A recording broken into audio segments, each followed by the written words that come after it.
Hello and welcome to the Fantasy Life Show. I'm your host, Ian Hartitz. It is a great day to be great. And let me be the first to say happy week 2, everybody, as our quest towards fantasy championship glory and immortality continues to go on. Ranking show on the docket for today. We got Dwain, The Rock McFarland, and Matthew Freedman in the house. As always, Mr. Dwain, I know you're tired, but come on, man. Week 2, we got 15 more to go, baby. Let's do it. Tired. I'm good now. I was definitely tired last night. Finishing up the rankings article after working on projections until like 2 a.m. on Tuesday because we ran into some technical difficulties. My wife's like, "What are you doing?" I was like, "I don't know. I don't know what's happening in my life right now." But we got through it. So yeah, dude. You know me. I'm pumped for some football. That's what I'm talking about. Freedman, you look great, man. Hell yeah. Yeah, I mean, it's, in your words, a great day to be great, a great week to be great. And man, I mean, I, like Dwain, had some week 2 projection issues. I won't say issues, but just like a lot of things that you got to think about, because we have these assumptions for everything entering the season, and then we have week 1 and it's like, well, what am I going to do with this situation? So projections took a long time. I've been adjusting projections all week, but the writing, man, that went fast. So really excited to see week 2 and to know if my prognostications end up actually panning out or if they are terrible as usual. It was a bit of a rock and a hard place when, again, we are dealing with a small 1-week sample, but also it is one more week of a sample size than we had this time last week. So again, going to be trying to balance all that here on today's Fantasy Life Show. Running backs, wide receivers, quarterbacks, tight ends, risers, fallers, and of course some bull calls along the way. First though, gentlemen, as always, it is time for our DraftKings opening lines.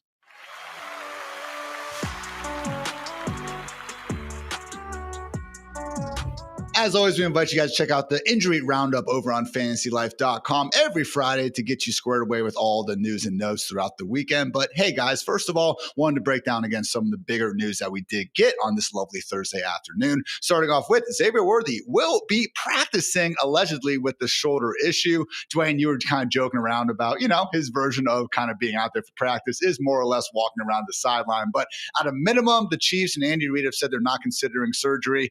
I'm still not expecting Xavier Worthy to play this week and maybe not in week 3 either, but it seems like, Dwain, things are at least trending towards this being more the short-term variety. Yeah, I mean, I think it's at least positive. Like anybody telling you that, Xavier Worthy might play, like you're just going to have to go Bernie Sanders on him. A lie. Like there's no way this guy's getting out there this week. But, Andy Reid, like he's the perfect game. He's the gamesmanship kind of guy. Coaches play these sort of games, Ian. So for all we know, Xavier Worthy, they just like eased the pads over his shoulders. He walked around while the reporters were there. And so they can call it a limited practice just to have the other team worry, well, what if they do have Xavier Worthy? Because now we got to plan on them giving him the ball out of the backfield and those sort of things. So I think some of this is just gamesmanship. But on the other hand, to your point, like it is a positive. I mean, it sounds like we're probably not headed towards surgery right now. So maybe we do have him back sooner. Right now in the rest of season projections, I've got him out until week 5. I may have to dial that back a little bit, but we'll see. I'm gonna leave it alone for right now, and we'll see where we land up. I don't want to end up in one of these Chris Godwin scenarios, Ian. I don't want to get you started on Todd Bowles, so don't let me trigger you.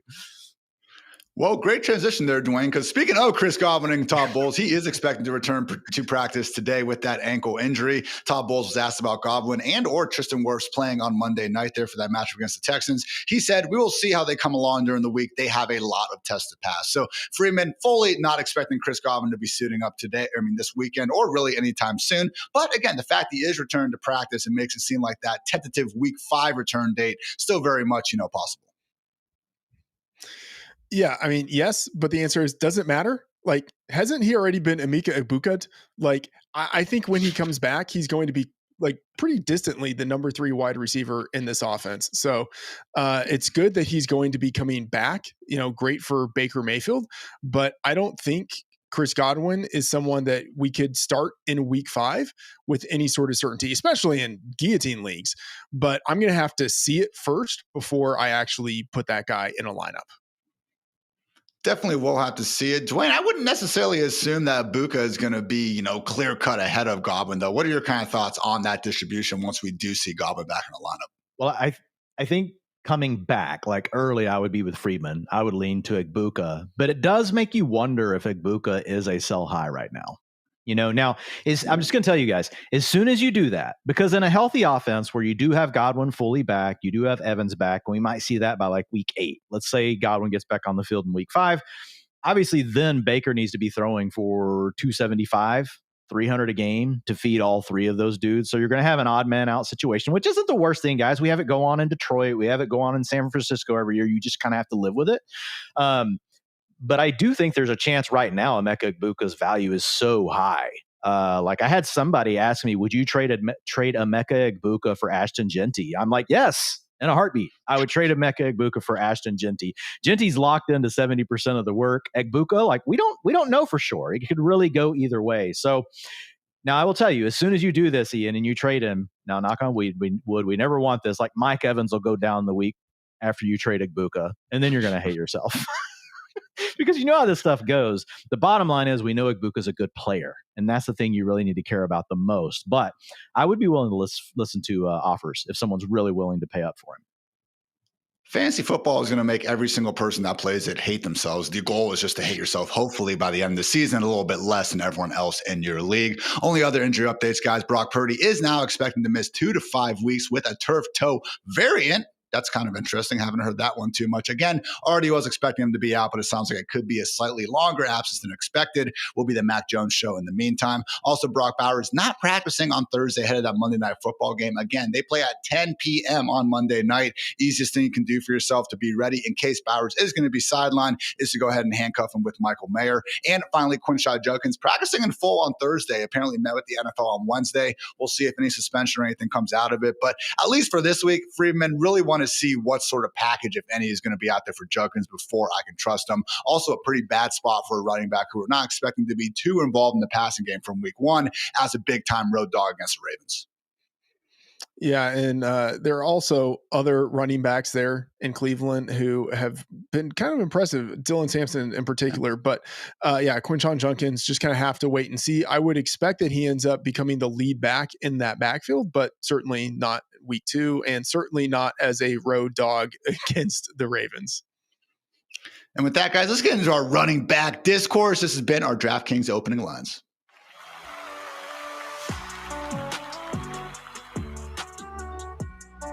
Hey guys, I've teamed up with DraftKings Sportsbook, the best place to bet touchdowns this NFL season, to bring you some serious parlay magic with DraftKings Ghost Leg. If one leg of your NFL Sunday parlay misses, it disappears and you still get paid out in cash. This offer is available to all customers. Just build a pregame parlay with 3+ legs, each with a minimum of -500 odds, and you are in. Miss one leg and you can still cash your parlay. It is that easy. So head to the DraftKings Sportsbook app today, get in on all the action, and remember, the crown is yours. Thank you to DraftKings Sportsbook for sponsoring this.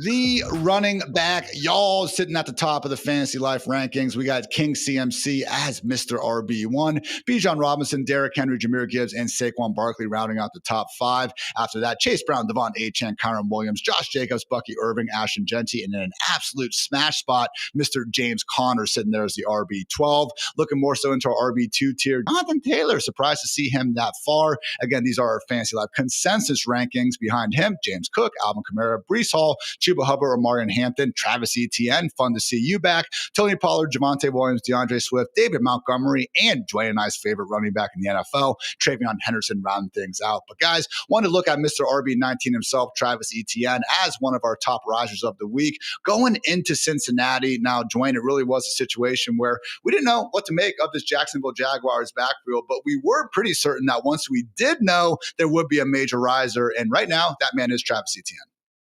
Yeah, it appears like if you listen to the discourse online, everyone was okay with it being whichever back emerged, unless it was Travis Etienne, which is the name that we've ended up with here. But I just have to say this: like, number one, they gave Etienne the full workload in week 1. You know, he looked fresh, he looked explosive. 62% of the snaps, 57% of the rushing attempts, and then 45% route participation. Now we have Tank Bigsby gone from the equation, and I get it. We all love Bajol Tutin, and we want to anoint him as the guy that's going to come in and immediately take over those carries for Bigsby. But I think, Ian, there's just as big of a chance here that really Etienne just grows his role a little bit, at least early in the season. I am a Bajol Tutin fan. I'm a Bajal Tutin. That sounds kind of weird to say lover, but I do love Bajal Tutin, and I want him on all my fantasy rosters. But I think it's just as likely this next week that there's a 10% increase to the work for ETN that other than, it being, it's automatically all going over to Bajal Tutin, because we also have LaQuint Allen who's involved. He's doing some pass down work, doing some stuff like that. But it is important to note that Travis Etienne did retain the 2-minute offense last week. So LaQuint Allen, which is kind of weird, he's not very big, was playing the long down and distance snaps. So I don't know, kind of wild. Maybe they're just not going to block at all when they have a running back in the backfield. So yeah, man, ETN, he's mid-range running back 2 territory, which is pretty much where everybody's got him ranked this week. And again, like how good he looked last week. And you and I talked about it on the utilization report this week. I think that's the best run of Travis Etienne's career, that 71-yarder this weekend. Like it had all the elements. You read the line, you got through the hole, you got to the second level of defenders, you put your foot in the ground and made a couple of guys kind of miss on their angle, and then you were off to the races. It was a really good play. I agree. And yes, it was against the Panthers. You can basically, make a very strong argument, have been the league's worst run defense over these last 2 years. But Freedman, we did start to see Liam Cohen kind of just help out this run game. Okay. In terms of the Jaguars pre-snap shift and motion rate, it improved 21%, wound up being the 8th highest mark in week 1. And their screen rate, man, 11.1%. That was the 3rd highest mark in week 1. So ETN coming in as your RB18, Freedman. You are all in. Yeah, everything that Dwain said, I agreed with. 16 carries, 3 targets is what we saw out of ETN last week, and he had 156 yards on that production. No more Tank Bigsby. I don't like the setup in that the Jags are 3.5-point road dogs, but still he's got a 3-down skill set, so he should be involved for the entirety of the contest. And the Bengals last year were number 31 in defensive rush success rate. I think it's another game where ETN has a high probability of finishing as a mid-range RB2 with significant upside from there. Again, guys, in terms of our Fantasy Life consensus ranks, which you can find at fantasylife.com, we do have ETN ranked ahead of guys like Tony Pollard, Javonte Williams, DeAndre Swift, and more. Let's talk about another guy who is rising up the ranks. And yeah, I actually just mentioned his name as well. Javonte Williams, Cowboys RB1. And Dwain, it really is a situation, man, where when you look at your handy-dandy utilization score, which, by the way, people, literally is more correlated to future success than fantasy points, all right? Dwain has been in the lab for years coming up with this, and it really is a doozy. Top 7 utilization scores in week 1, Dwain: CMC, Saquon Barkley, Bijan Robinson, Chuba Hubbard, James Cook, Bucky Irving, and Javonte Williams. Did he look incredible in week 1 against that Jalen Carter-less Eagles defense? Not really, but at the same time, Dwain, you need the football to score fantasy points, and it sure seems like Javonte is going to be getting it a lot. Yeah, I think there's just not a way around upgrading Javonte Williams for the short term. Do we know that he can lock this roll down for the rest of the season? Maybe like as Jaden Blue gets a little bit better, maybe Miles Sanders hangs on to the football. Who knows? But at the same time, that's also, that's a 4th-round rookie that most people thought the Cowboys reached on, and Miles Sanders. So I don't see how we can even rule out the fact that Javonte could really be the long-term answer this season. Now, does that make him necessarily a great player? No, I agree with you. Like a lot of people I actually saw on Twitter saying, oh man, he looks better. And I'm thinking, guys, you didn't watch the old Javonte Williams. This is nowhere close. That dude was so much more explosive than this, had such a big jump cut, real bouncy, twitchy, bouncing off tacklers. Really looked more like, honestly, like Zeke, like after he was past his prime. But at the same time, there's just no one challenging right now. And I think this is the biggest thing for me. The Cowboys' offensive line was my biggest takeaway from week 1. They looked, I get it, against Jalen Carter-less Eagles, but how many teams have a Jalen Carter? The Cowboys' offensive line was moving the defensive front for the Eagles and creating room for Williams. And when you have a situation where you're going to get opportunities and your offensive line can move things, you're going to have a chance to score touchdowns. And I think that's where Javonte could really surprise this year. We saw 2 right out of the gate. Would it surprise us that he scores 11 or 12 touchdowns, that averages 3.8 yards per carry? Like that's totally in the range of outcomes, but you're getting this guy, as someone that you took very late in your fantasy draft, or maybe you picked him up off the waiver wire this week. So yeah, I've got him as a low-end running back 1. Even if he gives up some work, he had 80% of the snaps last week. So let's say somehow 20% of that goes away. He would still be categorized as a running back 1 at 60% as far as his usage is concerned. So 20.4 fantasy points last week. Do I think he's going to score that many every week? No, because I don't think he'll score 2 touchdowns every week. And I do think that's a major part of how he ends up getting there. But at the same time, the Cowboys offensive line look really good. If they continue to move the ball the way they did and they want to run the ball inside the 5, happen to leave right now, a lot of that's going to go through Javonte. Freedman, the Cowboys are welcoming the Giants into Jerry World, a defensive front that I expect them to really put a better foot forward against the Commanders in week one. They managed to get some pressure, but man, Bill Krosky, Merritt, and company were able to really run to their heart's desires. Overall, the Commanders racked up 220 yards on 32 carries, good for 6.9 yards per pop. So Dwain mentioned it, man, this three-pronged Tyler attack that the Cowboys have going on their offensive line really did do a good job opening up holes. And Freedman, you once again are the highest ranker here, your RB21 of the week. 3.8 yards per carry would be an improvement for Javonte Williams, which is a sad thing to say, but the matchup is great. The Giants' defensive line is the strength of that unit, but they're better as pass rushers than as run defenders. Last year, the Giants were number 4 in largest fantasy boost allowed to running backs, and Dak Prescott has historically smashed in this spot. As a divisional home favorite, he's 15-4 against the spread. That means good things for everyone on that offense, and yeah, you don't want to bank on a running back falling into the end zone, and that's basically what we need from Javonte Williams for him to pay off. But this week, as big home favorites, I think Javonte Williams and the Cowboys have a good shot of scoring touchdowns. Cowboys are implied to score a very respectable 24.5 points. Again, close start sit decisions, which again, we invite you guys to load up in the chat. We will get to some at the end of the show. I will be leaning in that flex range to Javonte Williams. Dwain, you did have your rankings article published live on fantasylife.com today. We invite everyone to check that out for free. Any other risers you want to go over? Yeah, just looking at a few names real quick. Number 1, CMC, guys, like his ceiling projection, his Xfinity best is 43.2. And this just isn't my projections. This is me blending mine. If you come in and you just look at Fantasy Life, that's me and Freedman together. So CMC, even though we know that we're not going to have Brock Purdy, I think we're both still very excited. You guys didn't need to hear that, though. James Cook, just really quickly. A career high utilization score of 85 last week. We didn't talk about him in the utilization report, but there's a chance that they're just going to feed this guy more. They just paid him. Ian, he had 59% of the snaps. If you look at last year, he was at 48%. He had 59% of the rushing attempts. Last year, he finished at 50%. So James Cook could be in for a career season.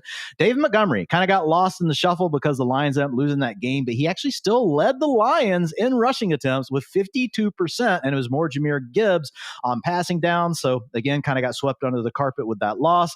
And then the final thing I'll say here is are we talking about Jordan Mason later? I don't want to hit a guy later. Jordan Mason. Yeah. So 57% snap share led the Vikings in week 1, and then 63% of the rushing attempts in week 1, where we had Mr. Aaron Jones handling more of the pass down duties. Only thing I would add to that, James Cook popped up on Wednesday with a hamstring and was limited. Yeah. That said, he's already practicing in full on Thursday, seemingly well on track to suit up Sunday against the Jets. Now, guys, again, talked about 2 guys that, again, we do think are in pretty good spots this week, Travis Etienne and Javonte Williams. However, we do have some questions for the next 2 followers we are going to be talking about. First up, Kenneth Walker, Dwain, someone who, again, a lot of people are upset because they drafted him in round 4, maybe round 5 if you got lucky. And now all of a sudden you're looking at a backfield that at least for 1 week seemed to prioritize Zach Charbonnet. So thoughts on Kenneth Walker with a potentially tricky matchup ahead in Pittsburgh? Yeah, look, we have to downgrade him. Like, are we still hopeful that somehow this changes? Look, guys, we're with you. We are hoping that somehow, like, this was a fluky week 1. But let's be honest, Mike McDonald told us all offseason they had a plan for Kenneth Walker. We interpreted that as a plan for the preseason. What the man was telling us is, no, our plan is to give him less playing time. We're going to give him the rock when he's on the field, but we're not going to load him up with all these snaps. And that appears to be what's happening. So I think when you line everything up, I think you just need to prepare yourself for the fact that Zach Charbonnet is actually the running back 1 in Seattle.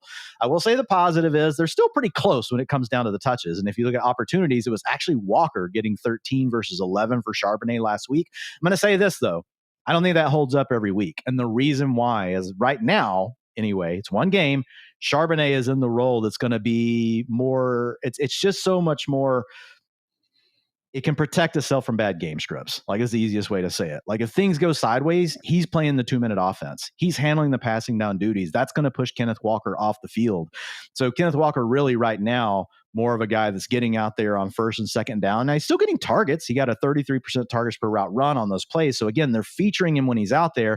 But if the game goes sideways, I think Charbonnet is just much safer. Like, he's going to have a much better floor. And I think the other challenge for Kenneth Walker is, even if the game goes perfectly in their favor and now they want to run the ball all the time, which Clint Kubiak will do, Charbonnet's still going to be involved if they're trying to protect Kenneth Walker from getting too many carries. So I think it is what it is right now. I've got Kenneth Walker below Charbonnet.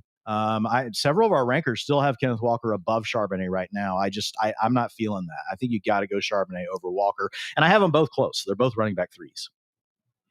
Dwain's RB30, my RB31. We do not want to start Kenneth Walker if at all possible. Freedman, though, you do have him all the way up there at RB22. I did say a potentially tough matchup. I understand that the Jets were able to really have their way with the Steelers on the ground. I'm just not as confident with the Seahawks being able to have that same sort of mobile QB impact. And, to the Jets' credit, they really have invested a lot of resources at this point into the offensive line. So RB22, Kenneth Walker, Freedman, explain yourself. Yeah, I might be hanging on to my prior a little bit too much, but man, I saw the way that the Jets ran, and it's not as if like Sam Darnold is Justin Fields, but the Jets just absolutely took it to the Steelers on the ground. And we saw last week that the Seahawks did lean much more into the running game than maybe they should have, but that's going to be the way that they operate. So even though I think that Charbonnet and Walker are much closer than we would have anticipated entering the year, I think there's a chance that both of them could have pretty good games this week against a defense that now I think is a little weaker in run defense than I would have expected. Especially with first rounder Oregon product Derek Harmon still not practicing with that knee injury. He did miss week 1 as well. We talked about Jordan Mason being an upgrade, and accordingly, Dwain, Aaron Jones, a little bit of a downgrade here. So yes, he had that great touchdown. We know he is lethal as a receiver, but at this point in time, man, we were thinking by the end of the season or halfway, maybe Jordan Mason could really take over the early down work. Seems like that's already the case. Yeah, I mean, and here's the thing with Aaron Jones, guys. Like, he still has a role in the offense. He played 80% of the short yardage snaps. So that means he's going to have a chance to still be the guy potentially scoring the touchdowns. That's a very valuable role. He was the 2-minute back on Monday night, 100% of those snaps. So he's still getting two very important ingredients, but 47% of the snaps and only 33% of the rushing attempts. So Jordan Mason, 57% and 63% in those two data points. And the thing is, the Vikings were down like by 4+ points most of this game, and they still stuck with the run, and they still stuck with Jordan Mason. So it's like there's some positives here for Aaron Jones where you shouldn't completely freak out, but I do believe the reality of the situation is we have to call it a downgrade, because entering the season, we thought there was a chance that really this is still 60-40 Aaron Jones. No, in week 1, it looked like it's more 60-40 Jordan Mason, but Aaron Jones hanging on to potentially two really important aspects of the role. So I think it's going to keep him in play in fantasy, but we just didn't have any option other than pushing him down the ranks. Like, you can't have a guy that gets 33% of the rushing attempts on a team and just say, oh, we feel exactly the same about him as we did in week 1. Freeman, also a big takeaway that I had from week 1 was the reality that, to Dwayne's point, this was a Vikings team that was down for a large portion of the game, entire first half, even deep into the third quarter. Yet they really didn't abandon that run first attack. I mean, we've seen Kevin O'Connell really be willing to lean on the passing game. That was not the case. So yeah, it was JJ McCarthy's first career start, and they were in Chicago. But on the one hand, man, like Aaron Jones still being the pass down back, especially against the Falcons, like that should be a matchup we can exploit. But I just have questions with the volume, as do you, because Aaron Jones is your RB30 this week. Yeah, RB30, Jordan Mason, RB32. And you look at most of the rankers, and we have them very close together in the rankings for week 2. And I think it makes sense based on everything that Dwain broke down there in terms of the usage. But Aaron Jones, I'm still clinging to the idea that he has a shot of getting touchdowns, and he is the pass catching back. Those are the things that you would want. But yeah, he's missing from his diet all of the calories that come with the running attack. And in an offense that now is going to be predicated on the running game, it's going to have to be efficiency and touchdowns that gets Aaron Jones there. And that's just really hard to bank on week to week.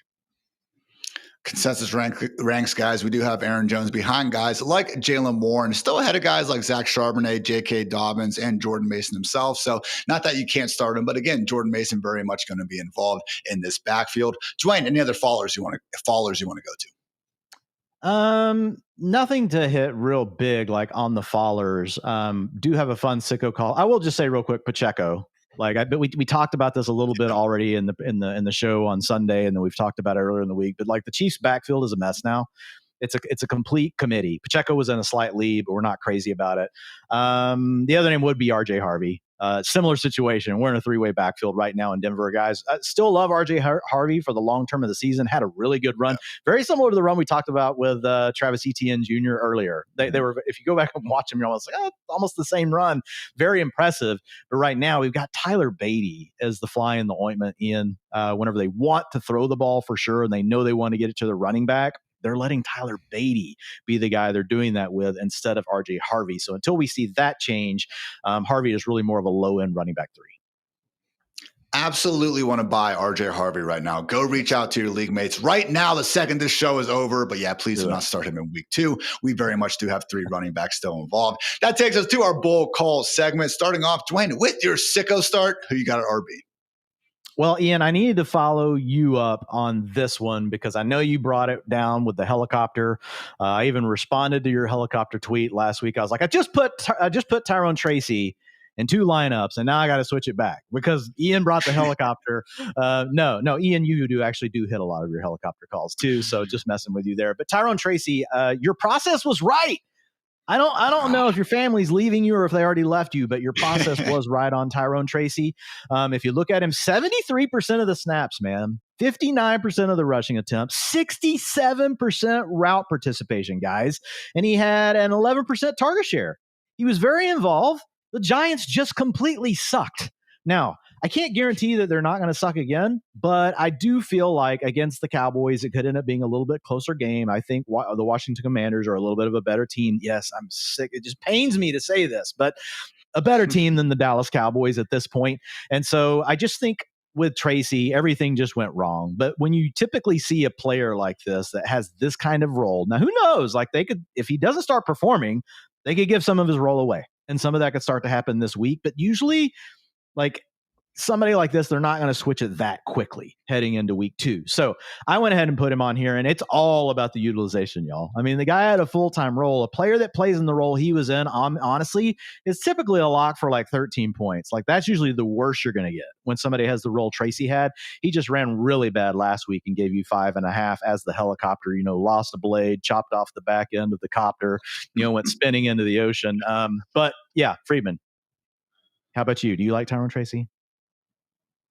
I have to say I'm a little bit skeptical. I mean, I can see it. I see it.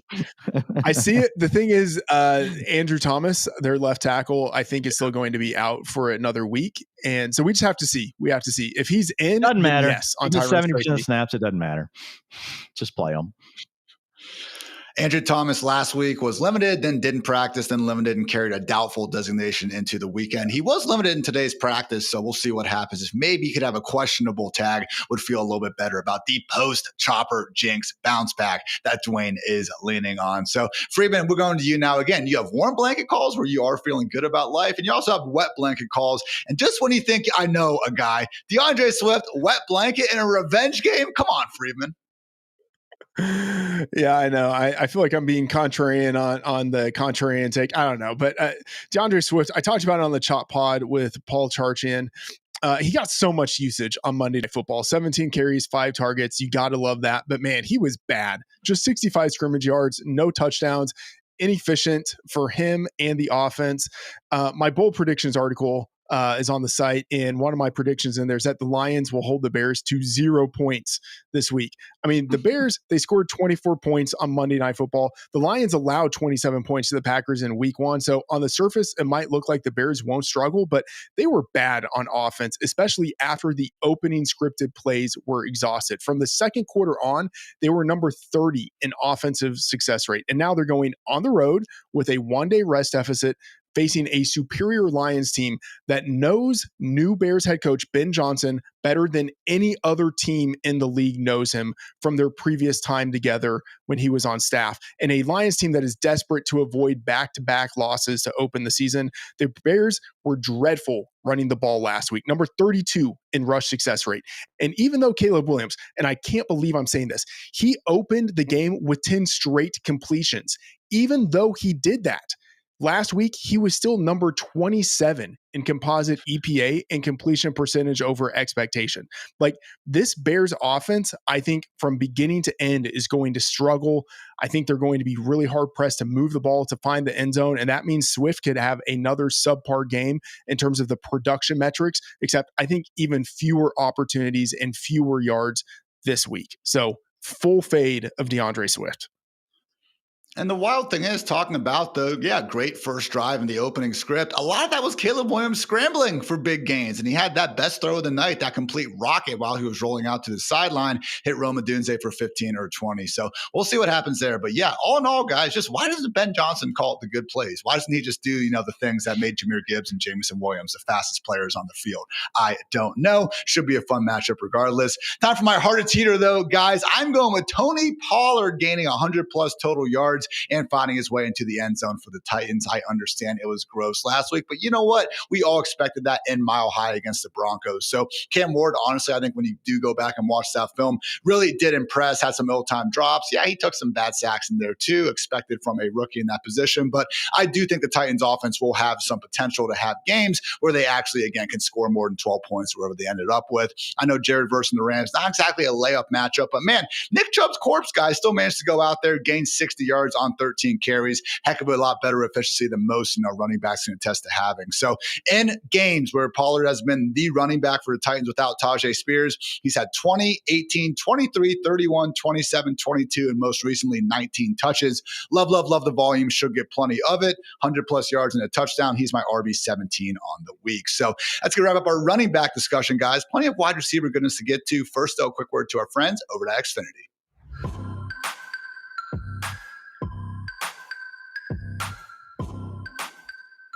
To Xfinity and beyond, because we are introducing the 5-year price guarantee from Xfinity. One internet price, 5 years guaranteed. Because, guys, life is unpredictable, but the price of your internet should not be. Get a reliable price for a reliable connection. And hey, all in really does mean all in. You'll get Wi-Fi equipment and unlimited data included. Changes always happen. The RB1 of week 1 may finish outside the top 40 by the end of the season. Your first overall pick may put up an absolute dud out of the gate, causing you to tilt hard. But no matter what changes in the next 5 years, the price of your internet will stay the same. Learn more at Xfinity.com. Just note that restrictions do apply. New residential customers only. Taxes and fees extra and subject to change.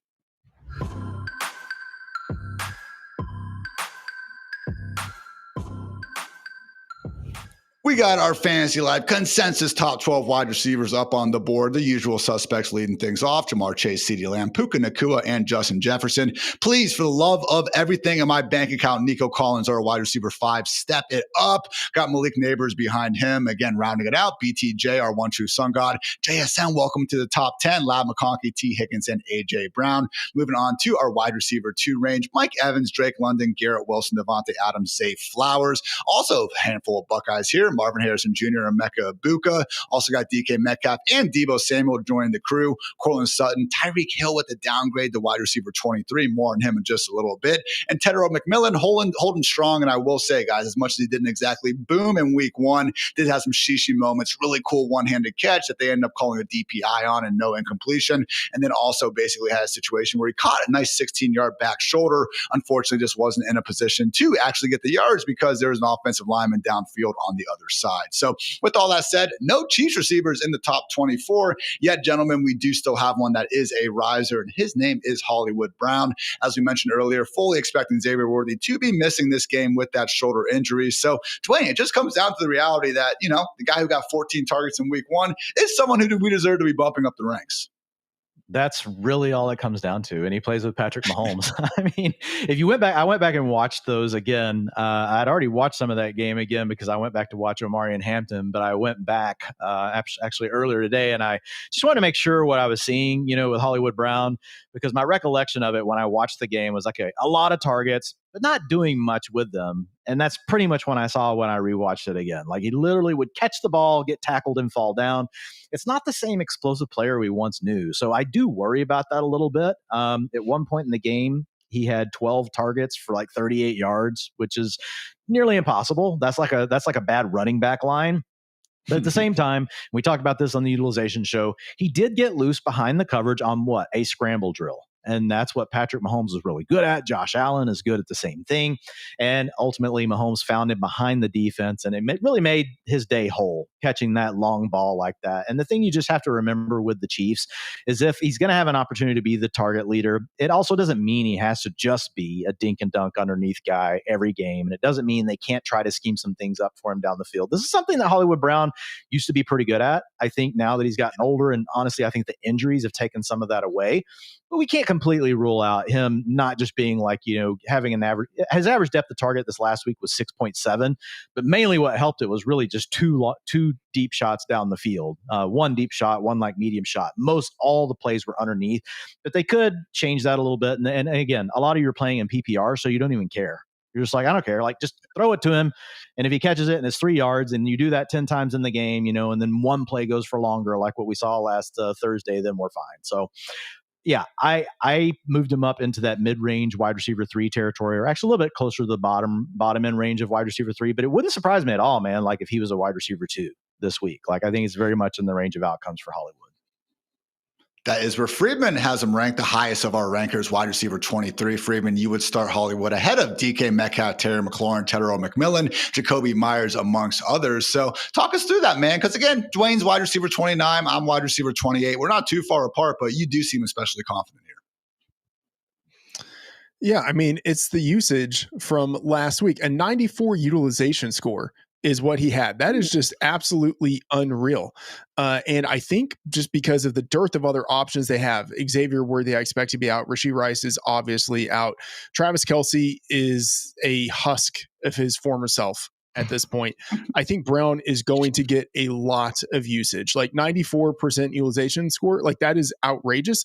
Like, it's not going to continue like at that rate, but man, he's still going to be targeted. Like 10 targets, I think is well within the range of outcomes here. And then Patrick Mahomes, like, this is exactly when I want to be in on the Chiefs. Mahomes as an underdog. And even though the Chiefs are at home, they're 1.5 point underdogs this week. Mahomes as an underdog, 12-2-1 against the spread. The Chiefs as underdogs have exceeded the spread by almost a touchdown. Like, they desperately want to avoid the 0-2 start. You have the hashtag revenge game of Andy Reid going against his former team and them facing the team that just beat them in the Super Bowl. I just want to be invested in the Chiefs offense somehow. And it looks like Hollywood Brown is pretty much the main guy for that investment. Speaking of coaching revenge games, touched on it before, but yes, we do have the Ben Johnson Bowl going on in Detroit. And Dwain, what we did see from Rome Odunze in week 1 hopefully could lead to even bigger and better results. Again, I was Drake and joshing around about Ben Johnson not calling the good plays, but that said, he did call probably the best one of the day, which was that touchdown to Rome on the goal line, using some motion, flooded one side of the field, got the running back going one way. That was good to see. And the fact he did design it for Rome, also encouraging. So DJ Moore was still getting targeted as well. I cannot believe he even returned to action after taking that hellacious hit there in the second half. But you did like what you saw from Rome overall, Dwain. Yeah, DJ Moore missed one play. Talk about a warrior. Crazy. After that hit. Now, don't get me wrong, it took him 10 plays to get off the field, so he laid there a while. But he was back on after missing one play, which I just have to give a hat tip to because he got absolutely lit up. But yes, Rome Odunze led the team with a 25% target share versus 16% for DJ Moore. You did talk about the designed throw that got him the touchdown, which was very encouraging. Another thing that was really encouraging on his way to his 15.7 fantasy points last week was the fact that he had a 7.5-yard average depth of target. If you guys think back to last year, Keenan Allen was soaking up everything underneath. DJ Moore was in some weird version of a role that like he's never really played. And then you had Rome Odunze basically just out there running wind sprints, just down the field, down the field, down the field. So he's in a much more integrated space, if you will, as far as the way he's operating within the offense now. And I think that's really a big positive. In fact, I think you could argue, Ian, that the departure of Keenan Allen right now versus the arrival of Colson Loveland and Luther Burden is actually a plus for Rome Odunze because he's now in year 2. Loveland's having to play a part-time role right now, and Luther Burden's not seeing the field. So, I mean, that means you've replaced Keenan Allen with 2 young players that are just not integrated into the offense yet. And so now is the time. Like if Rome wants to seize, the day, he wants to take them. That sounds really weird because his name is Rome. But if Rome wants to take, advantage of this opportunity, like He's a top 9 pick, man, in the NFL draft just 2 years ago, a guy that we absolutely love. Matt Harmon goes nuts over this guy and his reception perception. Week 1 looked good. Now's the time, for him to really tries to seize the moment. I like Freedman. I'm a little worried about DeAndre Swift, but I don't know why. I'm just feeling it on Rome this week. I've got him as my wide receiver 30, which is pretty far ahead of consensus. My wide receiver 35. Freedman, just your wide receiver 40. You are not quite believing. Yeah, it has nothing to do with Rome per se. It has to do with really what I talked about earlier. I'm just kind of down on the Bears offense in general this week. Talked about that with DeAndre Swift, and I think that trickles down to the pass catchers as well. So I wouldn't say it's a full fade, but I just need to see that offense be functional for an entire game before I really want to invest in any part of it. Do you want any more wide receiver risers you want to touch on? Yeah, look, I've said Debo enough, but let's just throw Debo out one final time, and I'm just not going to say anything else with it. Hang on, let me clear my throat. Garrett Wilson, I had to move up the ranks. That's really hard for me to say. I want to tell you this, guys. Like, I moved him up, and look, obviously, I've always thought Garrett Wilson's a good player, so we'll set that aside, and we've said that 20,000 times. But I still worry. I still know he's attached to a team, guys, that ran the ball 60% of the time last week, with a quarterback that you don't know which version is showing up. Like, if there's a Jekyll and Hyde in the NFL, it's freaking Justin Fields. One game, he's going to do what he did last week, and the next game, he might complete 5 passes out of 20. So there's a lot of risk here. Garrett Wilson, though, I'm at least giving him the hat tip because I do think he's such a good player. I moved him into low-end wide receiver 2 territory.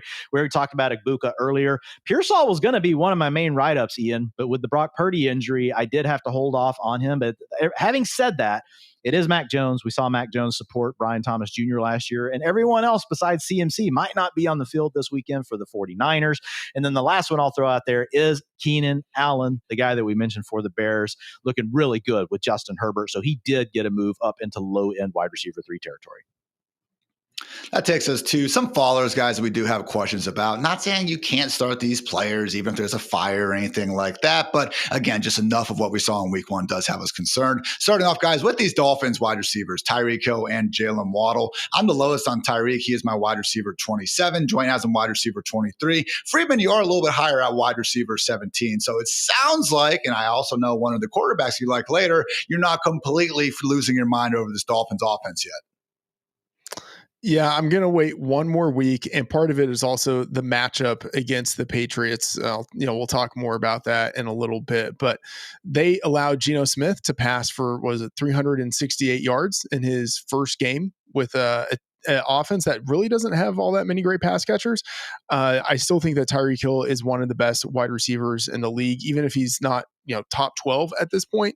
He's still, I think, a pretty solid wide receiver too. And I just think this is the week for the Dolphins. Like, it's now or never. Like, I think Mike McDaniel is literally coaching for his job this week. Like, if they lose, he could actually get fired.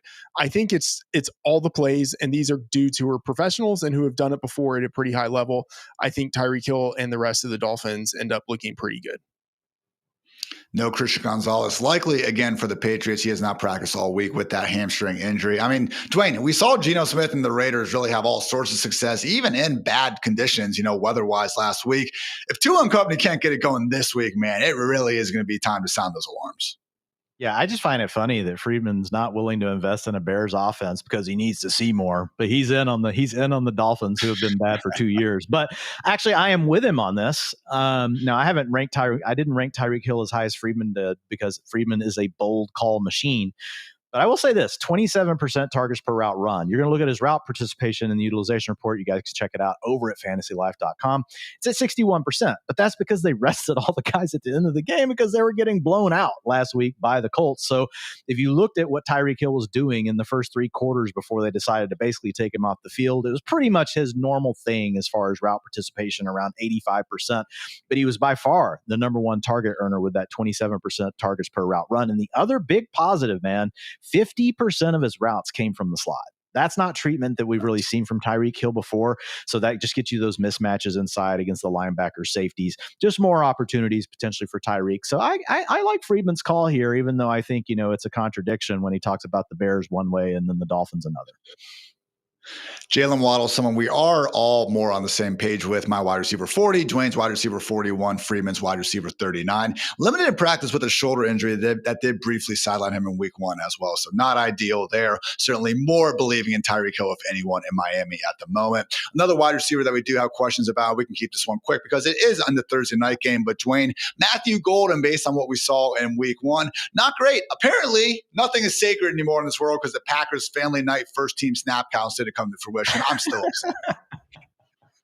Yeah, how can we believe that data point didn't come through for us? I mean, wow, that felt like a lock.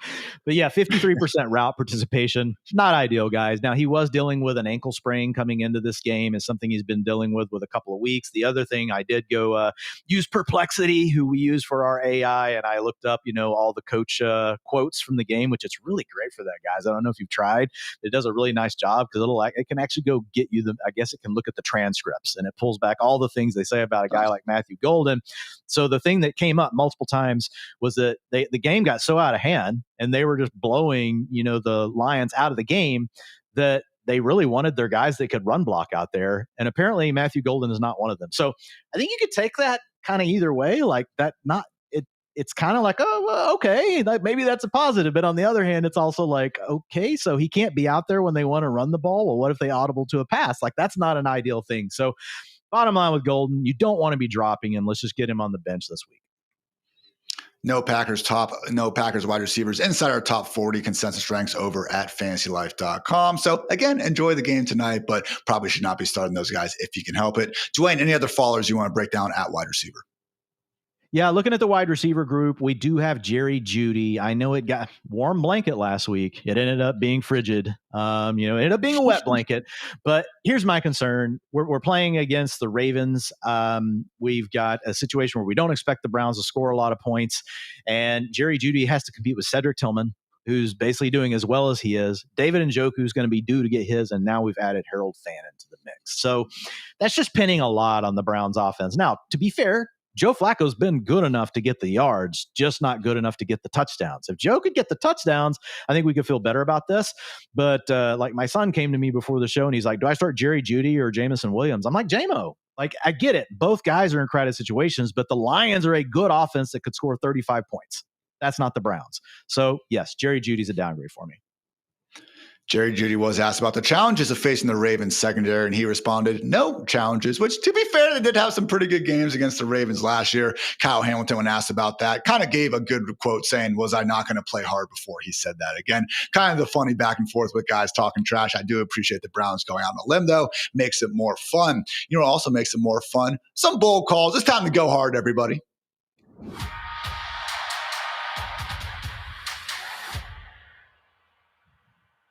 Are you going to go hard in your leagues and start these guys, or will you go home? This is Go Hard or Go Home, fueled by the bold flavors of Mike's Hard Lemonade, the official drink of those who go hard for their league. We got a warm blanket coming up from Freedman. But first, though, Dwain, it is time for your sicko start of the week. Talk about Keyshawn Big Booty and what you're thinking about, again, this Patriots passing game. Here's the thing with Keyshawn Booty. I don't even love him.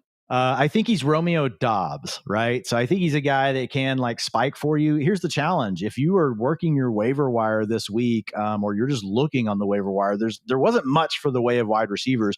Booty was the guy. He gave you 16.3 fantasy points last weekend, led the Patriots with an 83% route participation. He had a 19% target share. None of those numbers are absolutely great, but then when you look at the depth chart, Stephon Diggs still recovering from an ACL. Kyle Williams hasn't shown that he's capable of getting on the field yet.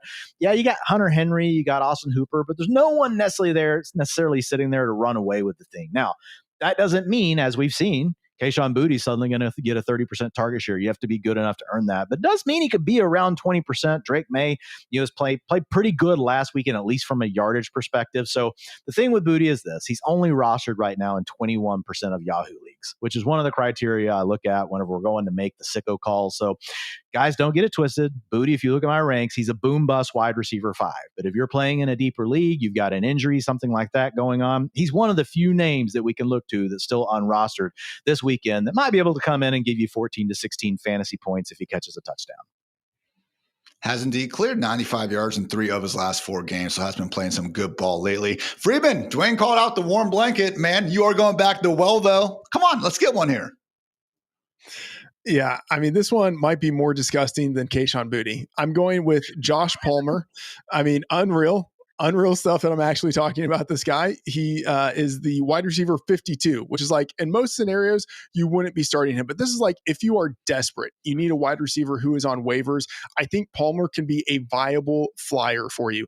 I like his matchup quite a bit. I think people tend to overstate wide receiver cornerback matchups, but this week, I think we're going to have a shadow scenario where Sauce Gardner, based on how the Jets used him last week, I think they're going to have him shadowing Keon Coleman, which means that Palmer, for most of his routes, is going to be matched up against cornerback Brandon Stevens, who last year had a really poor 49.4 PFF coverage grade. He's definitely a step down from number 2 cornerback DJ Reed, whom the team had last year. And last week, Palmer, he actually looked decent. 9 targets, he converted that into 61 yards on 5 receptions. Again, like not someone you're going to want to start in most of your leagues, but if you are desperate for some reason, let's say you have Jawan Jennings and then nothing behind him, you need a wide receiver. I think Palmer has a shot of putting up much bigger numbers than anyone would expect. And it has so much to do with the matchup of Brandon Stevens opposing him.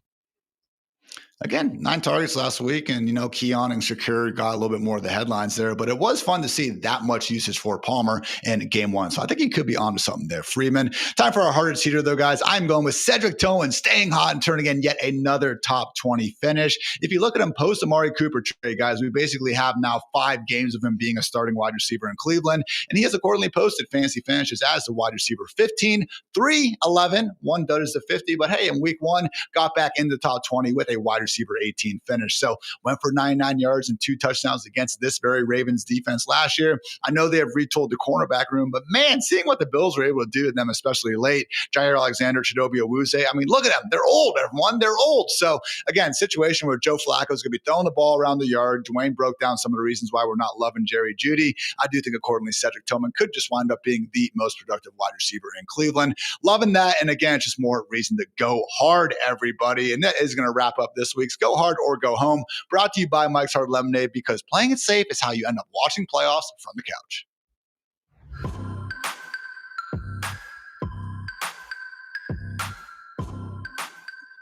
Time to break down the onesie spots here on the Fantasy Live Show. All things quarterback coming at you. We got our dual threat aliens sitting at the top of the ranks. Josh Allen, Lamar Jackson, Jalen Hurts, and Jaden Daniels. Keeping the faith with Joe Burrow. He is our QB5 still, but look at QB6. Justin Herbert all the way up here. We will talk more about him in just a little bit. Justin Fields, QB7, coming off his fantastic week 1. Kyler Murray, QB8, set up very nicely in a matchup between probably the 2 shortest quarterbacks in NFL history. Patrick Mahomes, QB9, Baker Mayfield, Drake May, and Dak Prescott round out the top 12. But guys, really did want to start here with Justin Herbert. Man, I'm actually lower on him than you guys. I have him QB7, Dwain and Freedman QB6, and just such an impressive beginning, Dwain, in a tough matchup against the Chiefs. Spags trying to throw the kitchen sink at him. Did not matter. Herbert made one great play after another, both as a passer and as a rusher. So Monday night matchup here against the Raiders, I think this could turn into a sneaky shootout. What makes you, again, kind of shooting Justin Herbert up the ranks, Dwain? Well, I mean, number one, like he gave us QB8 and QB3 finishes to start as season finishes for the first 2 years of his career, right? And then he's really battled some injuries and things. And over the last few years, things haven't gone his way, but he's still been the QB14, the QB10, the QB15. So he's been right there on the borderline of still really being a quarterback 1 anyway. And then he looked so good in week 1. And then you look at that drop back rate over expected, 11.6%. So just showing a willingness to be pass heavy. And yeah, it could have been to do with the matchup and the fact that the Chiefs really are the best defense in the league against the run right now. And so maybe that was part of it. But that's okay. The point is we've now seen that they are willing to throw the ball more. Last year, after Herbert got healthy starting in week 5, they were a positive team as far as drop back rate over expected goes. So we even saw a little bit of this last year, but man, again, just watching it, it looked like he was playing in 7-on-7 drills against a good defense in the Chiefs. I mean, there was someone always open. They were scheming things up, whether it was, bringing Quentin Johnston in motion right off the bat in the game and just getting him an easy catch and letting him run after the catch down the sideline. And then you get the deep crosser to Quentin Johnston. Honestly, Quentin Johnston's a big part of this because they're really just letting him do the things that he's good at. They're not telling him to run option routes. They're not telling him to do all these crazy things. It's like they're just letting him run these playmaker kind of routes. And it makes sense because Ladd McConkey and Keenan Allen can do all the heavy lifting when it comes to reading zone coverage, beating the tight man coverage, running all the timing kind of plays. And so it just feels like they've got a perfect mix of weapons here for Herbert. You've got McConkey and Keenan Allen that can move the chains at any moment, also capable of some big plays. And then really you have Quentin Johnson as the guy that kind of just, light the fuse and, you just ignite the bomb as far as making the big plays. So it just looks like a good offense. They look like they're already in midseason form. And then when you add in what you talked about, Ian, the rushing, scrambled for 36 yards on 4 attempts, ultimately gave away 4 on kneel downs just because they were kicking the Chiefs' butts so bad. So absolutely love Justin Herbert, QB5 with 27.9 points in week 1. I don't know. I thought about it. I was like, man, this could be an island game overreaction. But then the more I thought about what Herbert's already done in his past, we already know this is in his wheelhouse. We just need them to be willing to throw the ball. Freedman, someone where I think, the real life ball knowers, if you will, have always been ranking Justin Herbert as a top 5 quarterback. And I think for good reason. Right now, starting to threaten that in fantasy land as well. And looking a lot like potentially the best late round QB pick of 2025. I think Herbert was one of the quarterbacks that I said people should fade because I expected the Chargers to run the ball with, reckless abandon. And they did the exact opposite in week 1. And Justin Herbert could end up being like my biggest regret of the offseason and not drafting enough of him. But yeah, he's always been a top 8 real life quarterback. Now we see that in fantasy. To echo Dwain's point, he's dropping back more and he's scrambling more. That's an elite combination.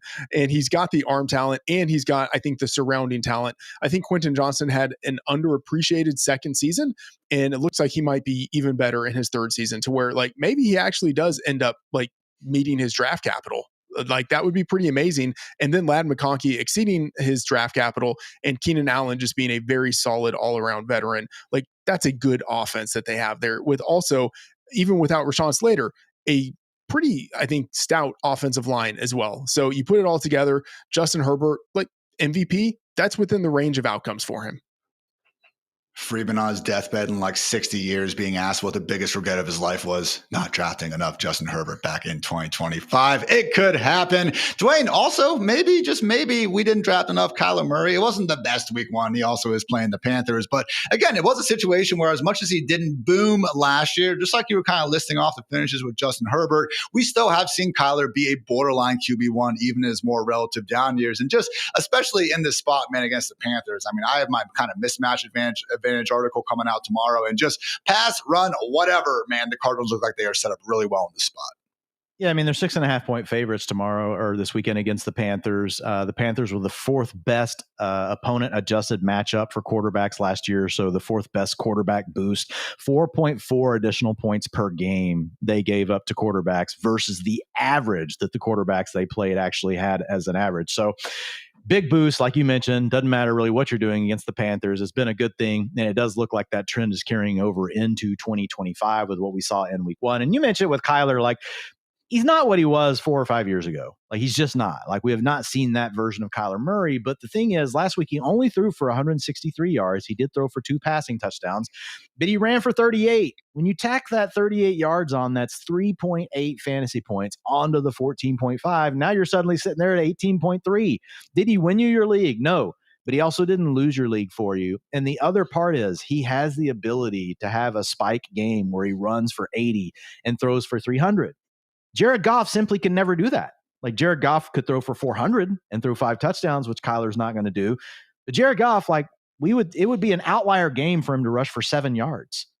And so, when you just look at these guys like Kyler, they give you such a floor because of their rushing, and people dismiss him because he's not getting 60 yards Jaden Daniels or guys like Lamar Jackson. But these guys that are in that range below that 3.8 fantasy points getting tacked on to what you already did, guys, that's a big difference. It's just absolutely a big difference. So I like it. And I like the matchup this weekend. So I've got Kyler as my QB8. So does Freedman, ahead of guys like Patrick Mahomes, Baker Mayfield, Drake May, and Dak Prescott. Again, not the cleanest week one performance. He did take 5 sacks, but man, threw a beautiful deep ball to Marvin Harrison down the sideline. And to Dwayne's point, Freedman, like Kyler does have that best case upside scenario of just ripping off these 25, 30-point fantasy efforts. And I think that is the main point here and a really good matchup. Yeah, he had a flu game last week, so maybe wasn't quite as sharp as he would have been otherwise. And to your point, Ian, he's got the rushing ability, which gives him a really solid floor, also gives him a higher ceiling. And we should probably just have an article on the site each week saying, "Hey, these guys are playing the Panthers," and then basically just listing all of the guys on the team playing the Panthers. And so you look, oh, he's playing the Panthers this week. That basically explains it. Like he gets a boost in the rankings. He's playing the Panthers. You don't have to write any other words. Just he's playing the Panthers. Xfinity best projection. So that's the ceiling projection for Kyler this weekend is 32.5. It's the 5th best on the slate behind Lamar, Josh Allen, Jaden Daniels, and Jalen Hurts. That's what Kyler has going for him.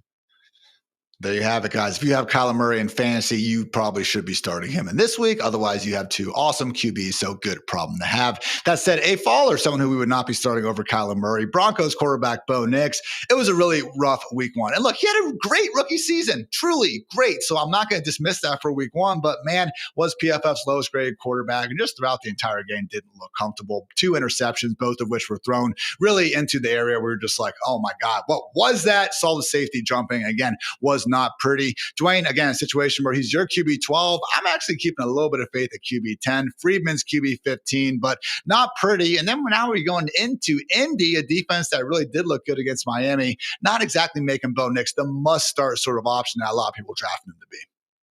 Yeah, I think the key that keeps me number one, we can just have these bad games and you can have good games in week 1. Once we get into the season, people accept the fact that there are spikes and there are valleys in players' performances. And week 1, people don't think of that as just being the beginning of the season where there's a spike or a value. So for some reason in week 1, people lose their brains and they think this is what the player is. No, this is just week 1's like any other week. You can have spikes, you can have valleys. Does it mean we shouldn't react? No. But should we overreact? Probably not. The big positive, I would say, with Bo Nix, 15% of the team's design rush rate. Okay. I mean, that ranked 5th in week 1. So he's still involved in that capacity, had a scramble rate of 5%. So he's going to be a guy that can give us an extra 3 to 4 fantasy points per game with his legs. If he scores a touchdown, he's going to give you even more than that. And if you look at the matchup against the Colts, they are the 8th best opponent adjusted boost, and that is at 2.1 per contest. So I still think there's some good things here for Bo Nix. Was it a bad week 1? Absolutely. But again, I think it could just come down to sometimes that's just how these things work out. You have a bad game. It just happened to be in week 1 for Bo Nix. So yeah, I am keeping him inside of the top 12. You're not, Freeman. QB 15. A little bit worried here.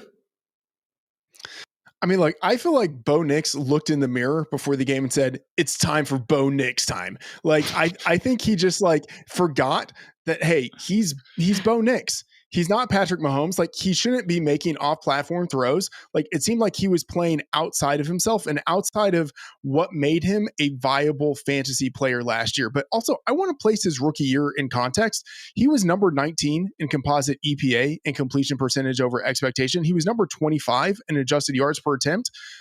He was average. He was acceptably mediocre. For a rookie, he was good. Right? He certainly wasn't bad, but it's not like he was elite. What made him a good fantasy player last year was that he was good enough as a passer, and then he ran much more than I would have expected. But I don't think that means that he's actually a good NFL player. And then now, I think he has a matchup that isn't great. It's not terrible. It's not great.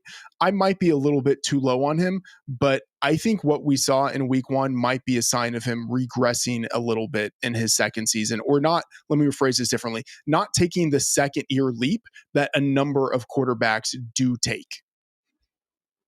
Should at least have Evan Ingram out there. I know there's been some doubt about that calf injury. He was limited to start the week, dig in a full session on Thursday. So we will see what happens. But yeah, certainly not a good debut for Mr. Nix. Takes us to the bold calls. Dwain, you are going back the well with someone who you have not been a big fan of over the years. Talk about your sicko start for week 2. Well, I had to because I had him inside the top 10 last week, like a complete moron, and that's Trevor Lawrence. Trevor Lawrence, I've been down on him essentially his whole career. I finally decided to get behind him, and so I'm going to write about him 2 weeks in a row. Look, he is one of these players that he does run enough to give you some added, fantasy production. He can score inside the 5-yard line. We've got Brian Thomas Jr. We've got Travis Hunter, who I know sounds like he's going to play a little more defense this week, but they didn't say it means he's going to play less offense. So we'll see what happens with that. You got Travis Etienne looking good. So I just, I'm going to go back to it here. I think Trevor Lawrence is the right kind of archetype that we like. Now, I moved him down my ranks. Like, he's not in the top 12 anymore, outside the circle of trust when it comes to the top 12. But I do think, like, if you're hurting, like, Trevor Lawrence is available in 47% of Yahoo leagues at this point. He's only in people's starting lineup 10% of the time, and I still really think he's the same player we thought he was last week, which maybe is just crappy. But he has the archetype of the kind of player that does historically give us a good ceiling in fantasy football. So I'll go back to Trevor Lawrence just on that alone, and I'll just leave it there. I was writing about, again, just some of the differences in scheme and stuff in my 10 Things article. And yeah, I was like, a lot of good things from Liam Cohen. The problem was that Trevor Lawrence looked like, Trevor Lawrence out there. So we'll see if that can change here sometime soon. I will say, again, couldn't ask for a better game environment. Jaguars Bengals do have the highest game total at 49 points of any matchup here on Sunday. Takes us to Freedman. Staying positive here, another warm blanket. That said, Freedman, I hate it, but I'm willing to be convinced. Talk about Tua Tagovailoa and why you like the Dolphins passing game this weekend. Yeah, so Dwain mentioned earlier that it might be a little duplicitous of me, if I can use that word, duplicitous of me to be high on the Dolphins and low on the Bears. I think the difference is the Bears, it's a really new situation, new head coach, a lot of new players there. With the Dolphins, like, we've seen this Dolphins team previously. We've seen the combination of Mike McDaniel and quarterback Tua Tagovailoa with these pass catchers. And I know it was terrible in week 1. Absolutely atrocious stuff. The Dolphins were lucky that they even scored a touchdown in that game. But I just want to say, I'm sticking to the prior, maybe a little bit more than I should. Tua, with Mike McDaniel as his play caller, has averaged 265.5 yards passing per game. In 2023, he led the league in passing. In 2024, he led the league in completion rate. In 2025, at some point, he will likely have a spike game. Why not at home? The game is at Hard Rock Stadium. The Dolphins have one of the league's best home field advantages. Tua is 21-12 against the spread at home for his career. Why not against the Patriots for his career? Tua is 7-0 against the spread against the Patriots, who, again, were really bad last week and could be without one of their best players in cornerback. What's his name again? Gonzalez. It's Christian Gonzalez. Christian Gonzalez. I just think that this is a situation where, like, no one knows how it is that, like, the dynamics of what happens, right? Like, some weeks guys are bad, other weeks guys are good. It just feels like the Patriots are bad on defense, and we've seen enough good from this Dolphins offense over the past 3 years for me to say this is a spot where I'm willing to go against the consensus and say that the Dolphins are better than people expect. They're better than what we saw last week. Look, not going to be going hard in the paint trying to start Tua in my season-long leagues, but Freedman does bring up some good points. And guys, nice little bounce-back opportunity maybe in those DFS streets, and a good opportunity to also shout out our friend Peter Overset, obviously major member of Team Fantasy Life, starting up a DFS jam show on Fantasy Life's YouTube channel. You can check that out every Thursday at noon, drafting teams on Underdog and talking lineup construction. So shout out for Pete, again, getting dirty in those DFS streets. But now, guys, it is time to not get dirty, but get cloaked. Yeah, that's right. My favorite game, Freedman, Dwain, lock in.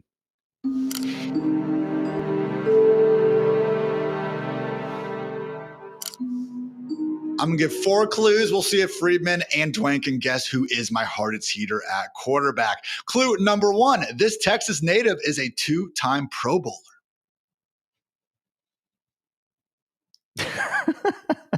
a lot of quotes from Texas. You know what I mean? I know. It's such a great state, Ian. Like, it's like basically Clue Texas and then the nation. Clue number 2, only Patrick Mahomes and Josh Allen have more playoff games with 3+ passing touchdowns since this man entered the NFL.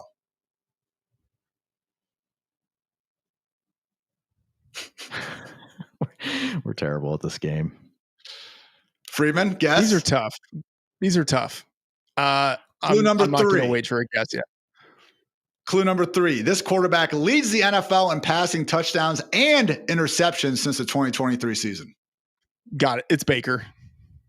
Baker Mayfield. Who's that Pokemon? It is Baker. Last clue was that this man is on his 8th different play caller in as many years since entering the NFL. So tough one indeed. But guys, I'm actually going with a negative Hartitz heater here. I think Baker at Houston this Monday is going to go ahead and ride the struggle bus, take 3 sacks, and toss multiple interceptions on Monday Night Football. Again, Tristan Wirfs, Chris Godwin, not expecting those reinforcements back at least for another few weeks. And hey, as much as it was great seeing him get that win, I did love seeing Baker under constant duress from an Atlanta Falcons defense that really has not earned the benefit of the doubt on defense for the better part of the last half decade. So yeah, Mike Evans and Mecca Ibuka, maybe they can still get their numbers, but man, Bucky Irving wasn't running very well. Not blaming him. Again, probably more of an offensive line issue, but I don't love that going up against Will Anderson, a Texans defense that still very well could be the class of the NFL. So again, just a situation where I think Derek Stingley could do a pretty good job on Mike Evans out there at corner. And man, this Rams offense, like they are fully healthy right now. Matthew Stafford looked healthy.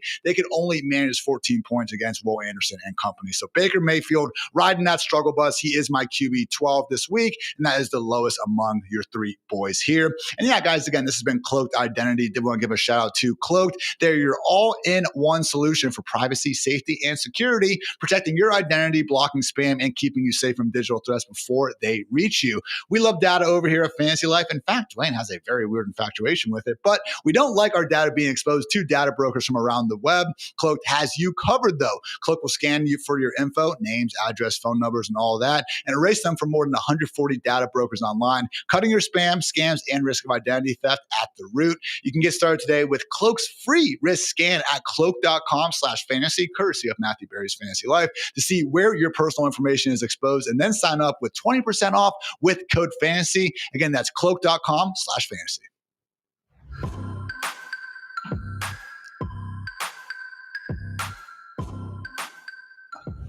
Tight end season here on the Fantasy Life Show. Our consensus top 12 is on the board. I will say that because of the uncertainty surrounding Brock Bowers on Monday night, that is the only reason why he is sitting at tight end 6. But obviously, if you have him and he is ready to go, you are starting him. Top 5 in the meantime: Trey McBride, Sam Laporta, Tyler Warren, Travis Kelce, and Tucker Kraft. Rounding out the top 12, we do have Mark Andrews, David Njoku, TJ Hawkinson, Kyle Pitts. We are so back.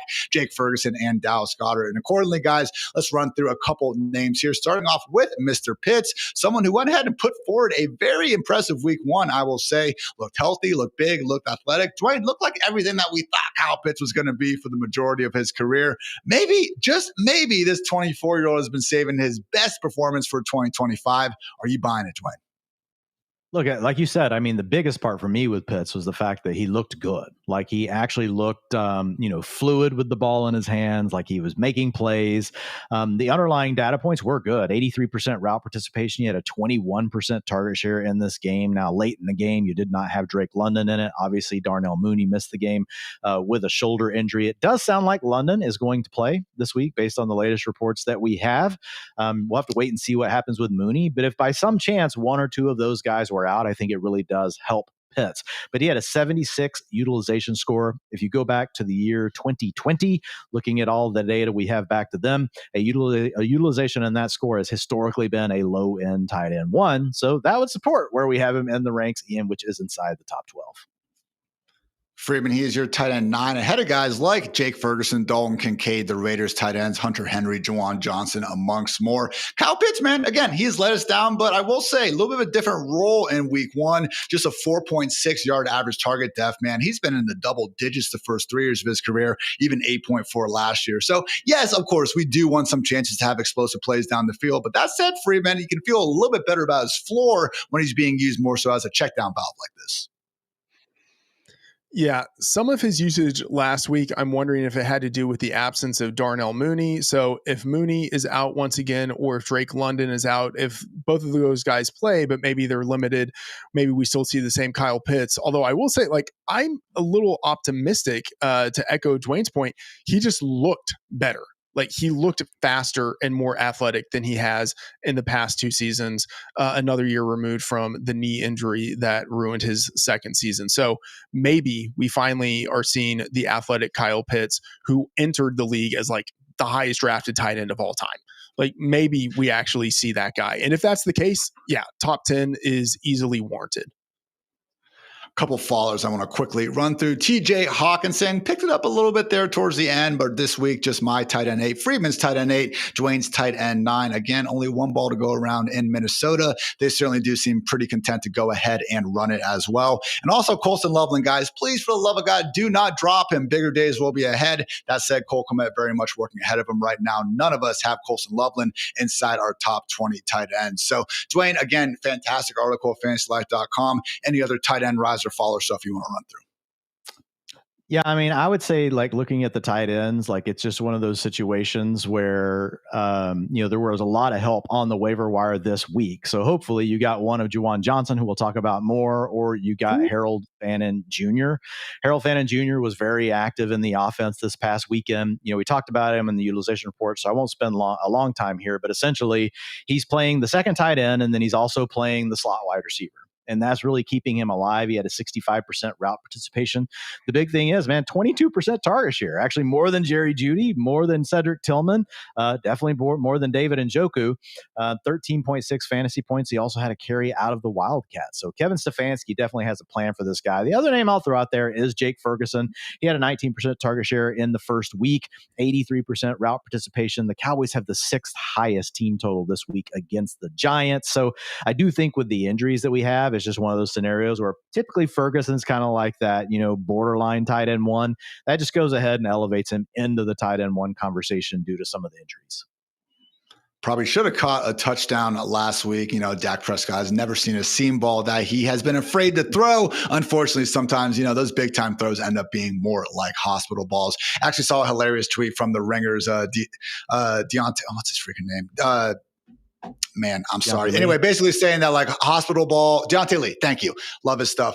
Hospital ball, big time throw. How much do you like the quarterback? That's basically the difference between those. So great stuff there. And the entire Ringer staff always love checking out their stuff. But that takes us to our sicko star, Dwain. You already mentioned it. The reigning, defending PPR tight end 1 of week 1, Juwan Johnson. Let's go. Let's get sick here. Yeah, Juwan Johnson's still available in 28% of Yahoo leagues, and he's only in starting lineups 9% of the time. I would argue that's definitely too low. Yeah, it could be a tough matchup against the 49ers, but here's the big thing, guys. 96% route participation for Juwan Johnson. Kellen Moore told us all offseason, the beat reporters were actually on this, talking about how ingrained into the offense that he was and how he envisioned him playing a full-time role. Boy, was he not kidding. 96% route participation. That's insane. And it's kind of like the Harold Fannin thing. Like, he's playing in the slot, but he's also playing inline tight end. So he's just not coming off the field. They were rotating Brandon Cooks off the field and letting this guy rotate into the slot. So really good news here for Juwan Johnson, who's always been a player that we liked. But the thing has always been, man, it's hard to trust him because it's a 60% route participation. Well, now he had more routes than any other tight end as far as a percentage of his team in week 1. And he had a 97 utilization score. Only Christian McCaffrey outscored him, and that was with a 100. We had Keon Coleman with a 95, who was the top guy at wide receiver. But Ian already mentioned it, also scored those fantasy points at 15.6. I think you could argue that Juwan Johnson should be inside the top 10 tight ends. I get it. Another offense that we don't necessarily like with the Saints. We're going to have Spencer Rattler back under center. But we did see from Kellen Moore, very willing last week when the game script dictated it, they just threw the ball the whole game. And so if you're going to have a guy that's going to be on the field that much, he doesn't even have to score the touchdowns to score the fantasy points if there's going to be that many potential dropbacks in the Saints offense. Freedman, someone that we do not have collectively ranked as high as Juwan Johnson, but you still are giving him the warm blanket treatment. Talk about the potential number 2 target in Tennessee, getting chicky with it. Chigoziem Okonkwo, baby. Yeah, he would be someone that you could maybe consider in guillotine leagues, deeper formats. Among the Titans pass catchers, Okonkwo was number 2 this past week with an 87% snap rate, an 82% route rate. Dwayne's talked about it before, like 80% is the number that we kind of want our tight ends to get to, and he had that last week. And the performance, like the production numbers look terrible. Just 3 receptions for 19 yards, just 4 targets. But like that underlying usage of an 82% route rate, that's really encouraging. And it suggests that there will be better days ahead. And maybe this week. The Rams last year were number 3 in most fantasy points allowed to tight ends. And the Titans-Rams over is a 5-star bet this week in our fantasy life game model, expecting points in that matchup. So Okonkwo is someone I am interested in as a very deep flyer. Tight end I am interested in backing this week with my Hartitz heater. I think he repeats, guys. Kyle Pitts is going to go off 80-plus yards receiving and will score his first touchdown of the year. I am so ready to get hurt again here. So I understand that I've honestly been saying for the last several weeks that Kyle Pitts could be someone who, again, gets us back in after a big week 1 and then goes ahead and just turns back into the pumpkin that has been Kyle Pitts for most of his career. Whatever. That was August, Ian. September, Ian is an optimist. We are ready again to trust Kyle Pitts. He looked good out there. Darnell Mooney's still banged up. I believe a little bit more in Michael Penix after seeing last week's performance. Kyle Pitts, take it to the bank. Going to have a nice performance here on Sunday Night Football against the Minnesota Vikings. And with that, guys, going to wrap up our breakdowns on the Fantasy Life Show. But as we do every Thursday, want to get to some of your start sit questions. So appreciate you that have been sending those in throughout the chat. And accordingly, guys, let's get right after it. Starting off with Jonathan Santiago. Thank you, as always, for tuning in, my man. What's up, guys? In my league, I think Nico is going to stink this year. Should I trade T. Higgins, a guy in his league? Okay. Guy in his league thinks Nico's going to suck this year. Dwain, would you trade T. Higgins and Calvin Ridley for Nico Collins? Yes. Done. Done, Freedman? You're getting the best player in the trade. You're getting the best player in the trade. I mean, you have a guy that could be the wide receiver 1 the rest of the way. You make the deal. From Chefinabi, I drafted Joe Mixon with my last pick and traded him for Javonte Williams. Nice, who I just traded for Kenneth Walker. Double nice. How did I do? Is it worth the risk on Walker? Sounds like it's already done, Freedman, but Kenneth Walker, just out of that group, I think we would agree has the best long-term upside. Yeah, I mean, amazing trades right there. This guy should go into the stock market and just start trading there because he's already bested his league mates. There's nowhere to go but up.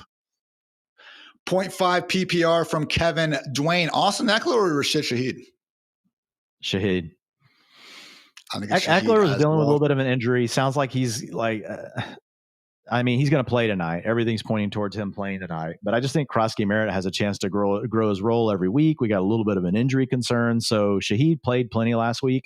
And again, the Saints were throwing the ball. It's a close call, but I lean Shaheed. His other question was Juwan Johnson or Harold Fannin. It is very close. Freedman and I are Team Johnson. Dwain is Team Fannin. He also did note that he's kind of scared to start 2 Saints. I can certainly see that, and I do think when it's close enough, feel free to just go with Fannin. Yeah. From Josh F., though, Freedman, Matthew Golden or Cooper Kupp in half PPR? Man, this is Muhammad versus McLovin all over again. I would go with Golden. Cooper Kupp, I mean, he just might be done. And he could have Jalen Ramsey on him for a lot of the upcoming contests. I would go with Matthew Golden. Dwain, from Russell, would you start Jordan Love or JJ McCarthy? I'm starting Love this week, and I would go with Cooper Kupp over Matthew Golden. I at least know Cooper Kupp's going to be on the field. Matthew Golden might play 40% of the plays. So full PPR, Dwain. From Matt, Bill, this future Hall of Famer, Krosky Merritt, or Zach Charbonnet? I would go with Charbonnet. It's a very close tier, and I lean Charbonnet. 3 for 3. I also lean Charbonnet. Freedman, from Jonathan, Ridley, Coleman, Hunter, or JMO? We can only pick one. I think it's probably JMO, right? Full PPR? Yeah. You mentioned a number of guys. I can't remember all of them. I have JMO as the name that stuck out when you were listing them. I would go with JMO. Calvin Ridley, Keon Coleman, Travis Hunter, Jameson Williams, Dwain, JMO? Yep. Cool. From Bezo, DST, LOL, I know. No shame in DST. Definitely some shame in kickers, but no DST. Packers tonight or stream the Chargers or Cowboys. Again, with Dwain, stuff like this, like if you have an elite defense, which it does look like the Packers is, I think I'd probably just roll with them. Yeah. So Packers at DST. From Ruckus, Dwain's going to love this one. Is Garrett Wilson a sell high or a hold? What do you think, Dwain? He is a sell high. He's a sell high, in my opinion, just based off the historical data surrounding players like him in this situation. Could it be wrong? Yes. And there's a very easy example Ian will bring up right away, and it's DJ Moore. DJ Moore had a fantastic year with Justin Fields just 2 years ago. So outliers do happen. Dreams do come true for people like Mr. Hartitz. So I personally, I am selling high on Garrett Wilson. Now, let me just say, when I say that, that means someone is wanting to treat him like he's a wide receiver 1. And I'm going to trade him as I get a wide receiver 1 type of return on the trade. I don't want to go trade Garrett Wilson to somebody. Well, I think he's kind of a low end wide receiver too. Like, well, then fine. I'll just keep Garrett Wilson. But if you think he's worth a wide receiver 1 and you're willing to pay me that way, then I'm going to take that for Garrett Wilson. Here's one thing I want to add to that. Go ahead. Yeah, one thing I want to add to that really quickly. I do think that he's a sell high, but I would say I think in one more week he might even be a sell higher. I like the matchup that he has against the Bills this week, who are injured in the secondary, and I know it's different with Lamar as your quarterback versus Justin Fields, but they just allowed the Ravens to do whatever they want, and I think that Jets offense might still be a little underappreciated. I think Garrett Wilson could have another good game, and then next week you could trade him for even more. All Bills go nuclear this year because their defense stinks. Is that the big takeaway, Freedman? Yeah, I mean, that could happen. Yeah. Josh Palmer. I will say, guys, as much as the Bills defense might stink, they do have a nice schedule coming up. Jets, Dolphins, Saints, Patriots, Falcons, and Panthers over the course of these next 6 weeks. That said, speaking of those Jets, Dwain, always be great with Vidal Sr. Yeah, I agree, man. Always be great. Should I trade my Bill Crosby-Merritt for Justin Fields? He is currently dealing with the Brock Purdy injury. Best quarterback on the waiver wire, Daniel Jones and Geno Smith. Current running backs, Chase Brown, Jordan Mason, so not exactly overloaded there. So Bill for Fields for a QB needy roster, Dwain? I'm fine with it, but I'm also just as fine, honestly, picking up Daniel Jones. I'm going to tell you right now, I bet you, here's the challenge for Daniel Jones. The Colts end up sucking and they're going to want to play Anthony Richardson. But if Daniel Jones plays the whole year, he's going to score almost the same points as Justin Fields. Mark it down. Like they're close. I mean, so if I can pick up Daniel Jones and keep the running back I have that might take over the Commanders' backfield by week 5, I'd rather do that. I'm just picturing Dwain watching that Jets game last week, just crying, but he's got like the smiley face mask going on as the Fields and Garrett Wilson are just completely going off. I will say though, again, you're running back too. As much as I love, Jordan Mason, you don't have a ton of depth there. And to Dwayne's point, Danny Dimes outside of this week against the Broncos, is going to have some good games. And also Geno Smith, guys, with how willing the Raiders were to throw around, I think I probably would hold tight with Bill. Are you on the same page, Freedman? Yeah, I wouldn't trade Jacoby. Of course, I screwed that name from up. Wallop. That's okay. From Wallop 05, full PPR, Dwain, Travion Henderson or Ricky Pearsall? Oh, Ricky this weekend, man. I know it's Mac Jones, but Juwan Jennings, even if he plays, I don't think is going to be playing well. No George Kittle. I mean, Pearsall, they're going to scheme him up a lot of stuff, man. I think you got to start Pearsall this weekend. Freeman, I also would like to see Henderson's usage increase a little bit more. It does seem like Pearsall could just breeze past 10 targets in this one. Yeah, I would go with Ricky.